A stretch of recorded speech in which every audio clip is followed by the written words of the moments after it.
Welcome to ഐഫർ education. അപ്പോൾ ഇന്ന് നമ്മൾ ഡിസ്കസ് ചെയ്യാൻ പോകുന്നത് വളരെ ബേസിക് ആയിട്ടുള്ള നമ്മുടെ ബോഡിയിലെ വളരെ ബേസിക് ആയിട്ടുള്ള ഒരു സിസ്റ്റത്തിനെ കുറിച്ചാണ്, അതായത് നെർവസ് സിസ്റ്റം. അല്ലേ, നെർവസ് സിസ്റ്റത്തിനെ കുറിച്ച് എല്ലാവർക്കും അറിയുന്നുണ്ടായിരിക്കും. എന്നാലും എന്താണ് നെർവസ് സിസ്റ്റം എന്നുള്ളതിനെ കുറിച്ച് നമ്മളൊരു ഇൻട്രഡക്ഷൻ പോലെ അല്ലെങ്കിൽ ഒരു ബേസിക് ആയിട്ട് കുറച്ച് ഐഡിയാസ് തരാനാണ് ഇന്ന് നമ്മുടെ ക്ലാസ്സിൽ ചെയ്യുന്നത്. അപ്പോൾ നമുക്ക് നോക്കിയാലോ എന്താണ് നെർവസ് സിസ്റ്റം എന്നുള്ളത്. നമ്മുടെ ബോഡിയിൽ ഓവറോൾ കമ്മ്യൂണിക്കേഷൻ സാധ്യമാക്കുന്ന ഒരു കോംപ്ലെക്സ് നെർവസ് സിസ്റ്റമാണ് ശരിക്കും പറഞ്ഞാൽ നെർവസ് സിസ്റ്റം എന്ന് പറയുന്നത് കേട്ടോ. വളരെ ബേസിക്. ഇപ്പോൾ നമുക്ക് ആലോചിച്ചറിയാം, നമ്മുടെ ബോഡിയിൽ ഒരുപാട് നെർവ്സ് ഉണ്ട് അല്ലേ, ഒരുപാട് നെർവ്സ് ഉണ്ട് നമ്മുടെ ബോഡി മൊത്തത്തിൽ അല്ലേ. ഇപ്പോൾ നെർവ്സിൻ്റെ ഒരു ഫംഗ്ഷനെ കുറിച്ച് പറയുകയാണെങ്കിൽ ചില സമയത്ത് നമുക്ക് വേദനയായി എന്ന് അറിയാൻ, അല്ലെങ്കിൽ നമ്മൾ കൈ വലിക്കണമെന്ന് നമ്മൾ ഓർമ്മിപ്പിക്കാൻ വേണ്ടിയിട്ട്, അല്ലെങ്കിൽ നമ്മൾ കൈ അവിടെ മൂവ്മെൻറ്റ് ഉണ്ടാക്കണം, ഇങ്ങനെ തുടങ്ങി ഒരുപാട് ഫങ്ഷനെ ഡീൽ ചെയ്യുന്നത് നെർവസ് സിസ്റ്റമാണ് കേട്ടോ. ഓക്കെ, അപ്പോൾ നമുക്ക് നെർവസ് സിസ്റ്റത്തിൻ്റെ ഡിവിഷൻസ് ഒന്ന് പരിചയപ്പെട്ടാലോ. ഇതാണ് മേജറായിട്ടും നിങ്ങൾ ഇമ്പോർട്ടൻ്റ് ആയിട്ട് ഓർത്ത് വെക്കേണ്ട കാര്യങ്ങൾ നെർവസ് സിസ്റ്റത്തിൽ. ഏതൊക്കെയാണ്? നെർവസ് സിസ്റ്റത്തിന് നമുക്ക് രണ്ടായിട്ട് ഡിവൈഡ് ചെയ്യാം കേട്ടോ. എന്തൊക്കെയാണ് നോക്കിയേ.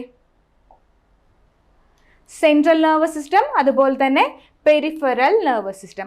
സെൻട്രൽ നെർവസ് സിസ്റ്റത്തിൽ വരുന്ന രണ്ട് ഇമ്പോർട്ടൻ്റ് ആയിട്ടുള്ള പാർട്സ് ഉണ്ട്. ഏതൊക്കെയാണ്?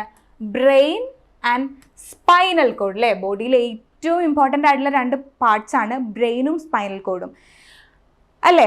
എന്താണ് ബ്രെയിൻ ആൻഡ് സ്പൈനൽ കോഡ് എന്ന് നമുക്ക് ജസ്റ്റ് ഒന്ന് നോക്കാം. നോക്കിയേ, ബ്രെയിൻ എന്ന് പറയുന്നത് നമ്മുടെ ബോഡിയിലുള്ള കമാൻഡ് സെൻറ്റർ ആണ് എന്നാണ് പറയുന്നത്.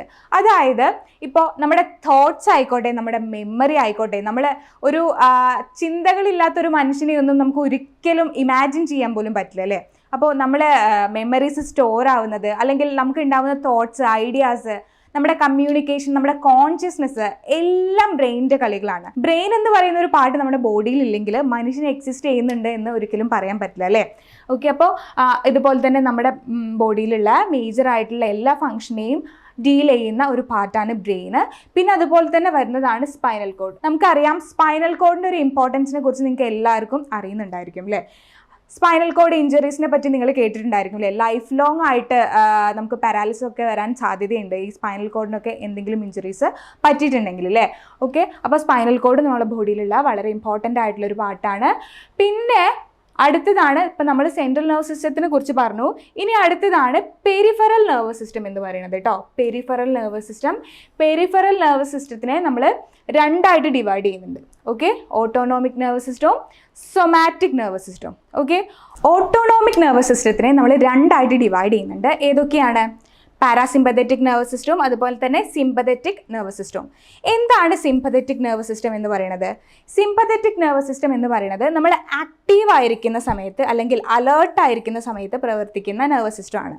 അങ്ങനെ പറയുന്ന സമയത്ത് ഇപ്പോൾ നമ്മൾ വളരെ ഹൈലി ത്രെട്ടൻഡ് ആയിട്ടുള്ളൊരു സിറ്റുവേഷനിലാണെന്ന് വിചാരിക്കുക. അതായത് ഇപ്പോൾ ഒരു പട്ടി നമ്മളെ ഓടിക്കാൻ വരികയാണ്, അല്ലെങ്കിൽ ഇപ്പോൾ ഹൈലി സ്ട്രെസ്ഫുൾ ആയിട്ടുള്ള ഒരു കാര്യം നമ്മുടെ ലൈഫിൽ സംഭവിക്കുകയാണ്, ഒരു ട്രോമ സംഭവിക്കുകയാണ്.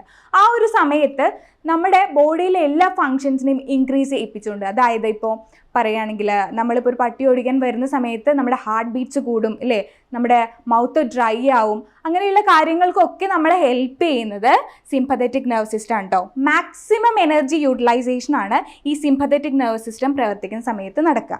ഓക്കെ, ഇനി അതിന് ശേഷം നമ്മളെ ബോഡീനെ ആ ഒരു ഹൈ മോഡിൽ നിന്നും ഒരു ലോവർ അല്ലെങ്കിൽ എനർജി റീസ്റ്റോർ ചെയ്യുന്ന സിമ്പത്തറ്റിക് നെർവസ് സിസ്റ്റത്തിൽ നമുക്കറിയാം, നമ്മൾ എനർജീനെ ഹൈലി യൂട്ടിലൈസ് ചെയ്യുന്നുണ്ട് അല്ലേ. നമ്മൾ ഓടാൻ വേണ്ടിയിട്ട്, നമ്മൾ അല്ലെങ്കിൽ കൂടുതലായിട്ട് നമ്മൾ അവിടെ പ്രതികരിക്കാൻ വേണ്ടിയിട്ട് ഹൈലി നമ്മൾ എനർജി എടുക്കുന്നുണ്ട്. ആ എടുത്ത എനർജീനെയൊക്കെ തിരികെ നമ്മുടെ ബോഡി സ്റ്റേറ്റിലേക്ക് കൊണ്ടുവരാൻ വേണ്ടിയിട്ട് നമ്മളെ ഹെൽപ്പ് ചെയ്യുന്ന സിസ്റ്റമാണ് പാരാസിമ്പത്തറ്റിക് നെർവസ് സിസ്റ്റം എന്ന് പറയുന്നത് കേട്ടോ. ഇപ്പോൾ നമ്മുടെ ബോഡീനെ നോർമൽ സ്റ്റേറ്റിലേക്ക് തിരിച്ചു കൊണ്ടുവരാൻ വേണ്ടിയിട്ട് ഹെൽപ്പ് ചെയ്യുന്ന സിസ്റ്റമാണ് പാരാസിമ്പത്തറ്റിക് നെർവസ് സിസ്റ്റം എന്ന് പറയുന്നത്. ഓക്കെ, അവിടെ ഒരു ഹോമിയോസ്റ്റാസിസ് മെയിൻറ്റെയിൻ ചെയ്യപ്പെടുന്നുണ്ട്. ഓക്കെ, അപ്പോൾ ഇത്രയാണ് നമ്മൾ പറഞ്ഞത് എന്താണ് നെർവസ് സിസ്റ്റം. അപ്പോൾ ഇത്രയാണ് നമ്മൾ പറഞ്ഞത് എന്താണ് നെർവസ് സിസ്റ്റം, അതിൻ്റെ ഡിവിഷൻസ് എന്തൊക്കെയാണ്, സെൻട്രൽ നെർവസ് സിസ്റ്റം, അതുപോലെ തന്നെ പെരിഫറൽ നെർവസ് സിസ്റ്റം, പിന്നെ അതിൻ്റെ ഡിവിഷൻസ് അല്ലേ. പെരിഫറൽ നെർവസ് സിസ്റ്റത്തിനെ രണ്ടായിട്ട് ഡിവൈഡ് ചെയ്യുന്നുണ്ട്. ഓട്ടോണോമിക് നെർവസ് സിസ്റ്റവും സൊമാറ്റിക് നെർവസ് സിസ്റ്റം, അതിൻ്റെ മേജർ ആയിട്ടുള്ള ഫങ്ഷൻസ് നമ്മൾ പറഞ്ഞു. പിന്നെ അതുപോലെ തന്നെ ഓട്ടോണോമിക് നെർവസ് സിസ്റ്റത്തിനെ വീണ്ടും രണ്ടായിട്ട് ഡിവൈഡ് ചെയ്യുന്നുണ്ട്. പാരാസിമ്പത്തറ്റിക്കും അതുപോലെ തന്നെ സിമ്പത്തറ്റിക്കും. വളരെ ഇമ്പോർട്ടൻ്റ് ആയിട്ടുള്ള ബേസിക് ആയിട്ടുള്ള കുറച്ച് കാര്യങ്ങളാണ് നമ്മളിന്ന് ഡിസ്കസ് ചെയ്തത്. എല്ലാവർക്കും മനസ്സിലായെന്ന് വിശ്വസിക്കുന്നു. Thank you all.